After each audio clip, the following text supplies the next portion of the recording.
What's up, everybody, and welcome back to Legit Whiskey Reviews. And today I wanted to talk about 5 bourbons that I'm not hunting for in 2025.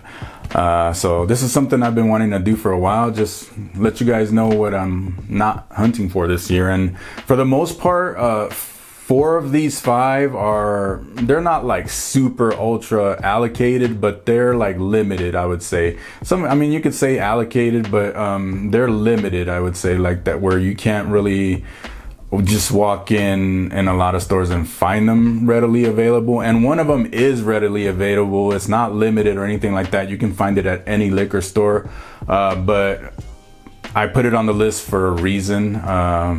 And I'll let you guys know why. So before we get started, I want to do a little cheers here. This will be, what I have in the glass here will be the last one on my list. These aren't going to be in any particular order or anything like that. It's just happened to be the last on my list. So cheers.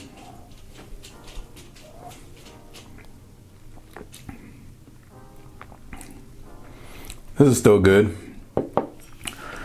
It's very good whiskey, but there's a reason why it's on my list here. All right, so 5 bourbons I'm not hunting for this year, and the reasons why. Some of these are just too expensive. Some of these I have too many of them, and just different reasons. So first on my list, this one's not allocated. It's readily available everywhere. I'm just not gonna buy it anymore. Is Old Forester 1920. All right, so Old Forester 1920. This used to be one of my favorite whiskeys, favorite bourbons. This comes in at 115 proof.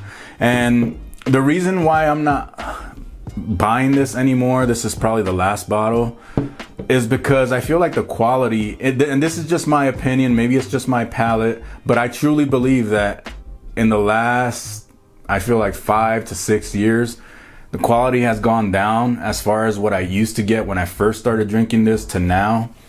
It used to be more fruit forward, like cherry, some darker like chocolate notes. It was very viscous, mouth coating, all the good things that most people would want in a bourbon. And I feel like now it's just a little more harsh. I get way less of those cherry notes I used to get.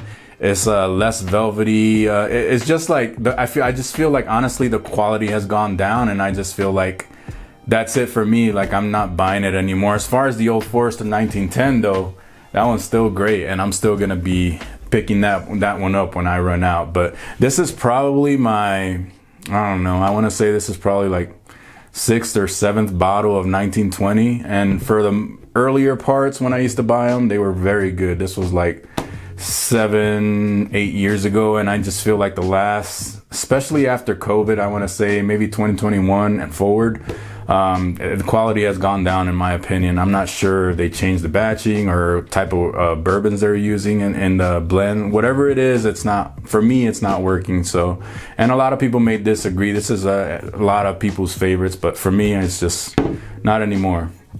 All right, number 2 on my list. Number 2 on my list is Larceny Barrel Proof. This one here happens to be the B522, so it's from a few years ago. Great batch, by the way.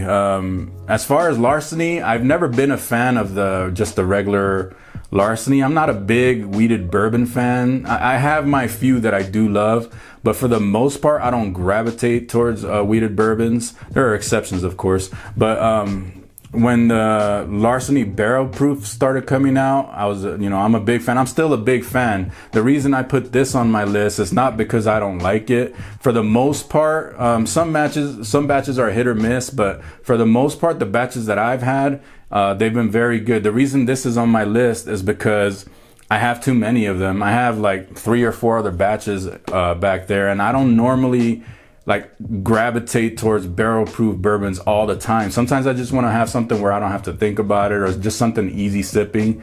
And then sometimes I'm in the mood for barrel proof, but I just have a lot of these, and that's the reason that I'm not picking these up anymore. It's not because I don't like it. It's just that unless I hear, something like outstanding batch that it is a must buy, if I hear a lot of good things, then definitely I'll pick one up. But I'm good for now. I have a lot of these different batches and I'm okay for now.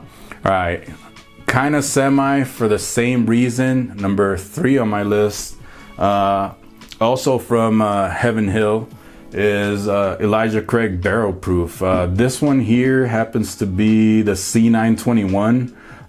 This was actually before they stopped doing the 12-year age statement. So this one's a 12-year stated. This one, I feel like the quality has gone down a little bit, I would say, in the last 2 years. One of my favorite batches, anything from 2020 and older, I feel like those were great. They were always hitters. For the most part, they were always hitters. The C920 was a very good one. I wish I still had that batch, but same reason for this one as the Larceny Barrel Proof. I just have a lot of these back here. I have like at least, I don't know, I want to say 4 or 5 different batches, and they're all pretty good. And I'm not one of those people that says, oh, they took off the 12-year age statement, I'm not going to buy it anymore. Not for that reason, because I believe like the age statement doesn't matter that much to where if it's 11 years old, it's not as good as a 12-year. I mean, I don't believe that. But I just feel like the quality has fallen off a little bit. And even if it has, I always say these are outstanding bourbons and outstanding values. But for me, it's just, more than anything, it's just, again, I just have too many barrel proof bourbons and I don't gravitate towards them all the time. So I'm going to take a break until I hear something good, like a good batch came out. Like I know a few years ago, I believe it was the C923 was like one that everyone was looking for and couldn't find. Let me know if I'm wrong about that, but I think that was one of the batches that everyone was looking for. I never found that batch. So, but yeah, so that's the reason I'm not picking these up anymore.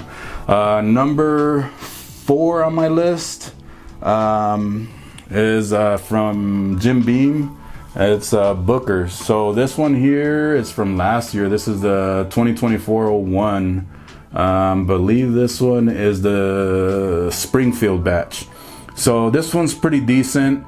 It's not like, I mean, one of my favorite batches was like, I think it was the Country Ham. That was outstanding. That's the reason, as far as the Bookers, why I'm not picking these up anymore unless I hear something good about a batch, then I'll pick it up. But as far as the Bookers, I'm not picking them up anymore because they're too hit or miss for me, especially for that price. I feel like every year it just goes up and up, and they're too hit or miss to like try to buy every batch or to try to risk, $100 or whatever it's going for now for something that's hit or miss. I mean, if they were hitters every time, then I could understand that. But I feel like a better value sometimes, more than a Booker's, is the Baker 7, because you get the Baker 7. Sometimes those, they're lower proof, but sometimes you get some of those that are 8, sometimes even getting close to 9 years old.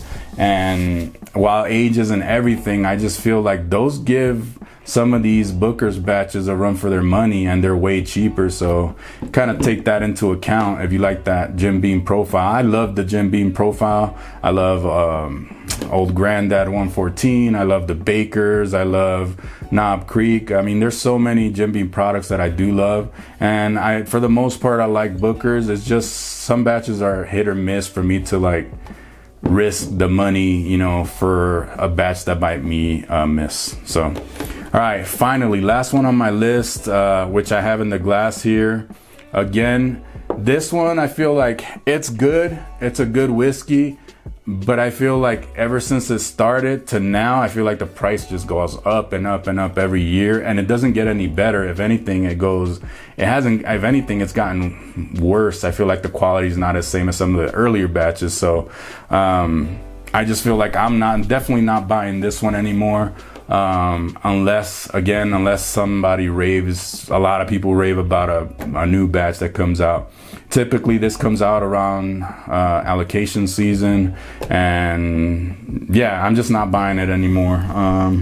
And the last one on my list, which I have in my glass, is a Midwinter Nights Dram. This one here is Act 10, Scene 2. I believe this one's from, I don't know if it'll say on here, but this is from a few years ago, maybe 2 to 3 years ago. It was a good, very good batch. I don't really have anything bad to say about it. I usually enjoy a lot of High West products. But this one here, the reason it made my list is just too high. The price is too high for what you get. And I just feel like it's the last 2 years especially has just gotten out of hand, and I'm definitely not going to buy these anymore. Not only are they hard to find, but also like the price has gone up every year. So I'm definitely not doing it. So there you guys have it. I hope you guys enjoyed this list of 5 bourbons that I'm not gonna hunt in 2025. So hopefully some of these prices go down, which I doubt, and some heavy hitter batches come out, and definitely I might be picking them up. But let me know what you guys think. Let me know if you guys agree, disagree, like, dislike. Leave it all in the comments and just let me know, and keep it legit and do it for the love of whiskey. Cheers.